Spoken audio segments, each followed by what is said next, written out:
Welcome to Stop the Fight, episode 26. And today we are talking about this weekend's pay-per-view card featuring Manny Pacquiao. Don't brag about taking my side piece! Don't brag about taking my side piece, though! I broke my back. Back is broken. Spinal. He's strong, man. Good boy, just... So, unfortunately, as we all know, Spence had to withdraw from the Pacquiao fight a few weeks ago, I think 2 weeks ago. And, it was with a retina injury. He had a torn retina and needs to undergo surgery. Now, realistically, guys, this could be the end for Spence. If this is not healed properly, if it's a reoccurring injury, this can end his fight career right here. And like I said, this is in an earlier podcast, this has been an unfortunate year for boxing. This is now our third cancellation. We had Wilder Fury with the COVID outbreak. We had, obviously, Teofimo Lopez versus Kambosos with the COVID outbreak. And now this. It's turning out to be a cursed year in a way. We obviously had some really good, really big fights, but this is a little bit of a cursed year with the COVID stuff and with the cancellations. So who steps in? Yordenis Ugas steps in, which, as I said before, is a pretty decent opponent for Manny Pacquiao. Yordenis is 26-4 with 12 knockouts. None of his defeats came by way of knockout. And this kind of losses without knockouts has been a selling point for Ugas. He is saying, he's having interviews saying that Manny Pacquiao can't knock me out. Well, I wouldn't be so sure. Because Ugas is orthodox, he's still open to the same angle shot that Pacquiao lands a straight left hand on. You guys have to remember that Manny Pacquiao is indeed a southpaw. That's part of what makes Manny Pacquiao so great. We've seen many fighters, or not many, but we've seen fighters with the attributes of Pacquiao, and when they're orthodox, it's not the same. Southpaws do have a slight advantage as the other fighters rarely fight southpaws, and they fight orthodox fighters all the time. So that is part of what makes Manny Pacquiao great. I don't think this is a cudgel to use against him, just like height isn't something used against Klitschko or speed isn't something used against Roy Jones. The southpaw stance, the left-handedness, is not something used against Manny Pacquiao. That's just what makes him him. So he still has the angle on Ugas. And Ugas is 5'9". While he's definitely absolutely going to be much bigger than Manny Pacquiao. Manny Pacquiao, it seems like he has no problem throwing a little bit higher. So all this bravado from Ugas about not being knocked out against Pacquiao, I don't know. I don't know about that. But I do think this is a reasonable fight. I really do. As Manny Pacquiao has now had a really long training camp, from what I understand. And when you're preparing for a type of fighter such as Spence, who's going to be coming at you in the mid-range with a lot of power, and all of a sudden you get Ugas. Now, Ugas is not necessarily feather-fisted, but he has a 40% knockout rate. He's only got 12 wins by knockout in his 26 wins. Now, that's not a puncher. That's not a puncher. So, if Ugas comes in on his best night, I think what you may get is a possibility for a draw, ladies and gentlemen. On his best night, a long training camp with Pacquiao at 42 years old, training for a completely different opponent, and the best Ugas that can possibly come in at 35, and you have a recipe for a draw. Now, of course, the crowd is going to be all Manny Pacquiao. this is unquestionable. You don't have to guess as to where the crowd is going with this one. Anytime Manny Pacquiao throws any sort of a flurry, hoo-ha, that's all you're ever going to hear. Ugas can be dominating the fight, and he can still lose on the scorecards, although we have seen Manny Pacquiao be in questionable decisions. Obviously, the loss to Jeff Horn, the first Bradley fight, where I really don't know a single person that thought Bradley won. I thought Bradley was very competitive. I thought it was a close fight, but I don't think anyone saw Bradley winning that fight. And that Jeff Horn fight, I kind of zoned out towards the end of the fight, to tell you the truth. I thought, I was like, yeah, Jeff Horn is done. Look at it here.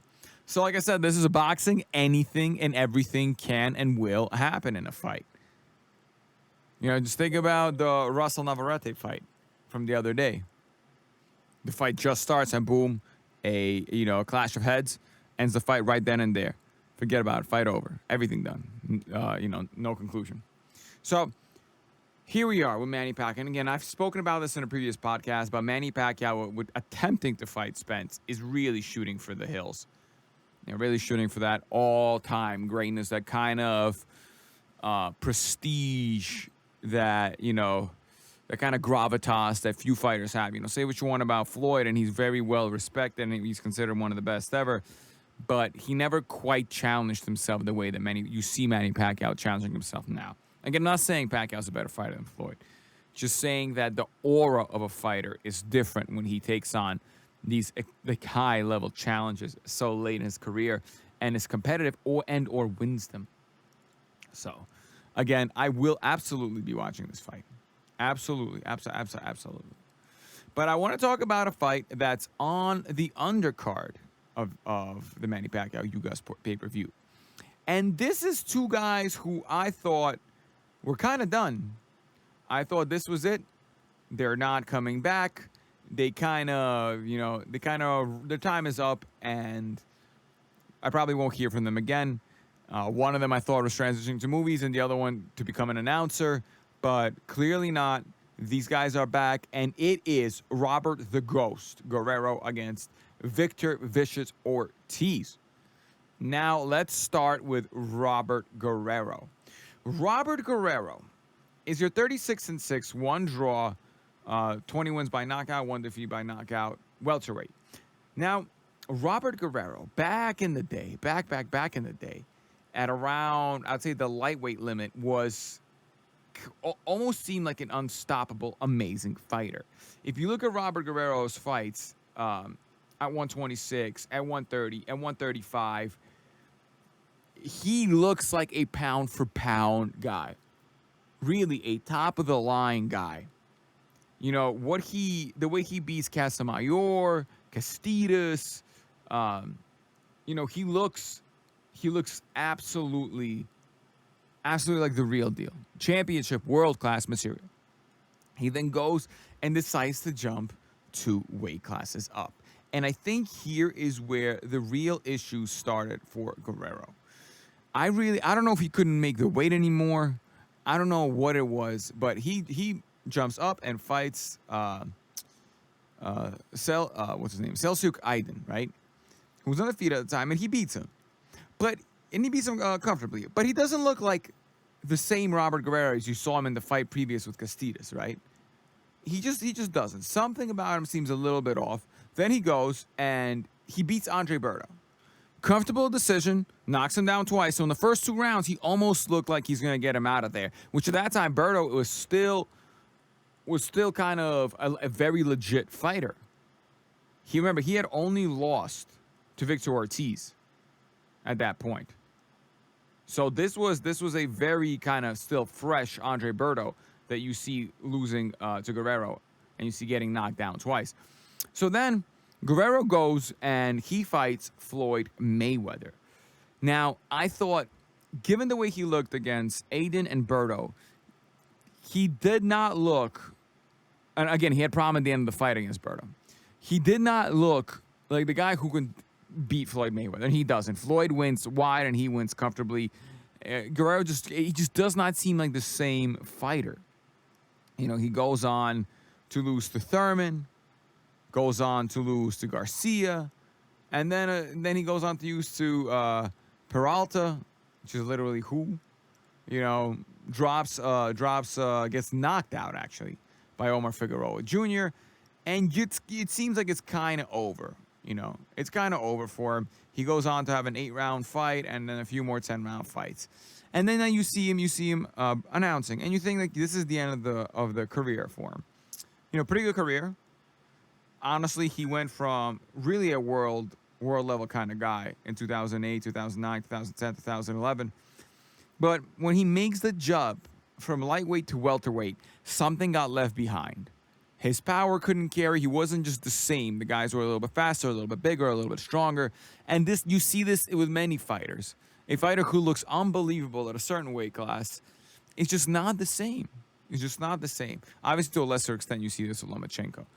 This isn't the Lomachenko who's at 126, the guy at 135. And just like Guerrero, the Ghost, is not the same guy at 130 135 as he is at 147. He skipped, by the way, light welter or super lightweight, whatever you want to call it. He skips 140 altogether. So now he's fighting Victor Vicious Ortiz. Now, Victor Ortiz, man, at one point, Victor Ortiz was the HBO guy. He really was. Outside of a draw to Cordova Jr. early on in his career, he was the hot prospect. He can do it all, knock everyone out, and on top of all that, he was a southpaw. So you have a good-looking, athletic southpaw. I'm sorry, he had a DQ early on in his career as well. Athletic, good-looking southpaw who is just blowing through the competition, and it looks like HBO is setting him up to be kind of like the next Golden Boy. He even starts wanting to act in movies and so on and so forth. And then you get one of my first fights after I had gotten into boxing that is like a very memorable fight for me, is the fight against Marcos Maidana. At that point, Marcos Maidana has had one defeat. And if you listen to the commentary, which is great, if you guys, I was just, by the way, all you guys watched the fight. At that point, Marcos Maidana had only been beaten by Kotelnik, who was a very good boxer from Ukraine. So at that point, if you listen to the stream of the fight, you hear the HBO commentators just gassing up Victor Ortiz, the next Golden Boy, blah, blah, blah, amazing, everything. And he looks it. Oh, and, he just looks phenomenal. And in the opening round, all of a sudden, he knocks Maidana down, and HBO, the commentators are going crazy. I don't remember if Max Kellerman's on there, but Jim Lampley, of course, was on there. And then at the end of the round, Maidana lands a very heavy straight right hand and puts Ortiz down, but Ortiz is hurt. Don't think anything once of it. Round 2 comes around, and Ortiz, puts him down again 2 times. And it looks like he's going to cruise, but as the fight goes on, this Maidana character keeps coming back. He's tough. He's got something. He's got that's something that really, really, really puts it on the prospects. And I always say that there's some of these really tough club fighters can really bring out or can really test the prospect. And you start seeing little by little Maidana's landing more and more and hurting him more and more. And by the time you get to the 4th and 5th rounds, you kind of have the fight tilted completely, and Victor Ortiz just doesn't have an answer for him.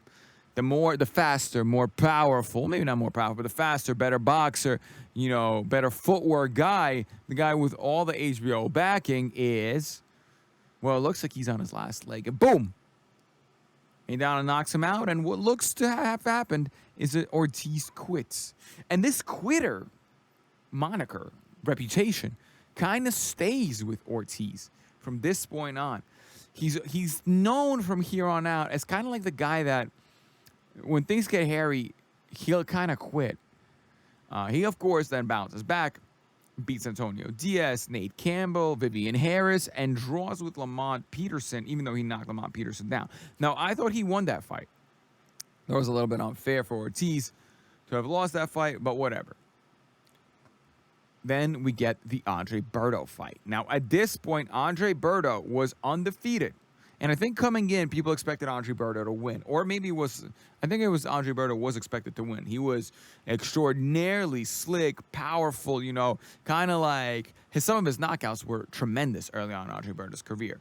But over here, you kind of get an amazing round 6 where both fighters go down in the round.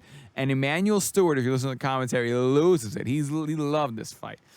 And it's pretty crazy because Berto was dropped in the first, Ortiz in the second, and both fighters dropped in the 6th. And at one point in the 10th, Ortiz is deducted a point for hitting behind the back.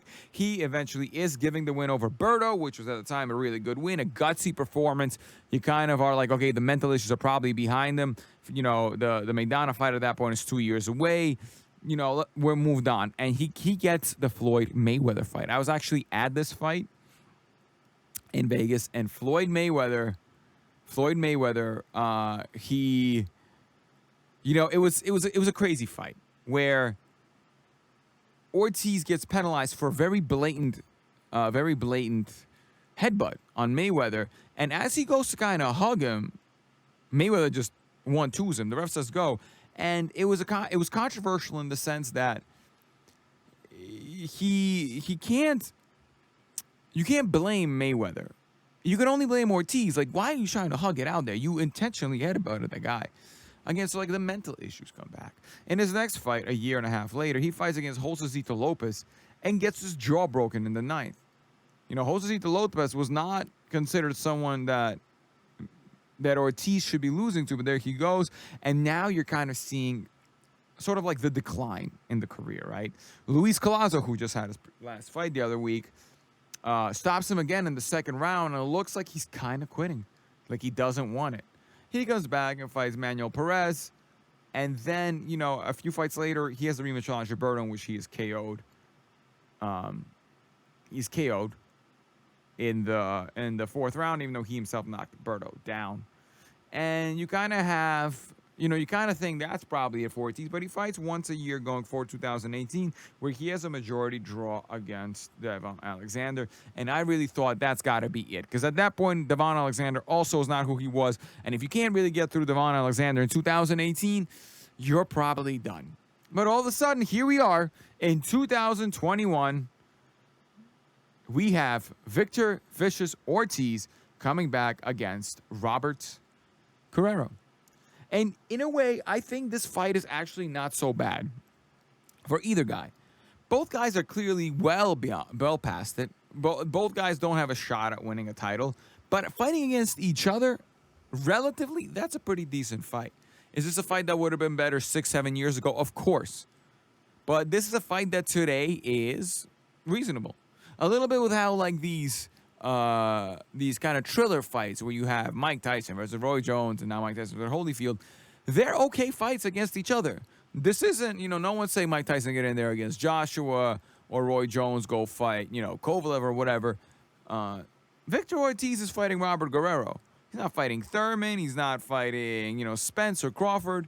He's fighting Robert Guerrero. And in this case, it's okay, you know, reasonable. Now, again, I don't have a dog in this fight. Who's fought the better competition recently? I don't know. It's both, I think, about the same in terms of who's fought the better competition. You know, Devon Alexander's his last fight against Gerald Thomas and Hevison Herrera. I guess you can make the argument that more recently Victor Ortiz has fought the better competition, but neither guy has fought in the past 2 or 3 years. So we're talking about guys that are, you know, pretty much the same thing. Southpaws at 5'9", you know, many 6 defeats a pop. You know, this is a very, I think, even-based fight for 2021 for these guys. And I'm kind of excited. So that's the other card that we have on the other fight, that interesting fight that we have on the undercard. Now, I want to talk about a fight that's happening in Germany just very quickly. You're going to have, again, maybe some of you guys don't know these guys, but Joey Dawjeko. Now, we've seen him fight a bunch, you know, over the years, or at least I have. He's fought the likes of Brian Jennings, Kuzmin, Frank Sanchez, recently Joe Jones. And he's a guy that's, you know, 21-8, 4 draws, 12 wins by knockout, 1 defeat by knockout. Fighter out of Philly. And he's fighting against Jan Kosbowski, a Kazakhstani-based fighter that's, I think, fighting in Germany.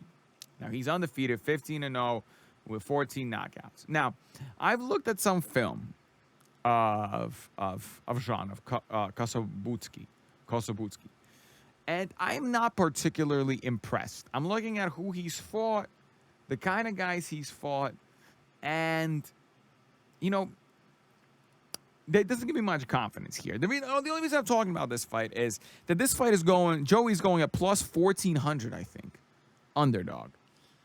And I think I see potentially an underdog play here. Now, in terms of dimensions, what's his name? Kosbowski is 6'3", southpaw.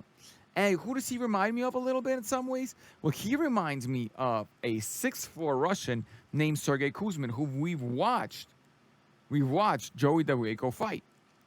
And we watched Joey Dawjeko kind of give Kuzman, at that point undefeated, a very close fight. He loses that fight by majority decision. One judge had it a draw, and the other one's had a 96-94 a pop. And Joey, if that Joey shows up, this is not a plus 1,400 underdog. This is a close to even fight. So I think what I'm going to do is I'm going to throw a little bit of beer money, 10, 20, 30 bucks, something like that on this fight. Because at plus 1,400, that means 14 times your money, guys. You bet 100, you win 1,400. This is absolutely worth it for me to take a peek. Joey is a very decent heavyweight. If he comes in shape and he comes in motivated, he can very easily, those Philly guys, similar like Rosado, they are better than their records would indicate and better than they seem. And this is, I think, almost an anathema to this Eastern European style. You saw Rosado recently scoring that upset against an Uzbek fighter, and this is a Kazakh fighter. It's very stand-up, straight kind of guy. Don't let the 14 knockouts deceive you. He's not particularly heavy-handed. They come more from accumulation, fighting against literally who's. So I like the underdog here, or at least I like the smell of this bet. So I am going to probably play a little bit of Dawjeko at plus 1,400. Yep. So, all right, that's going to be it for me, guys, today. I want you to tune in to the Sunday or Monday episode where we talk about how Manny Pacquiao looks, because depending on how he looks, it's going to affect how we call his fights and affect our bets going forward. That's going to be it for me. It's over. I'm gonna go home and break my wife's hip. Don't brag about taking my side piece. Don't brag about taking my side piece, though. I broke my back. Back is broken. Spinal. He's strong, man. Good boy. Just.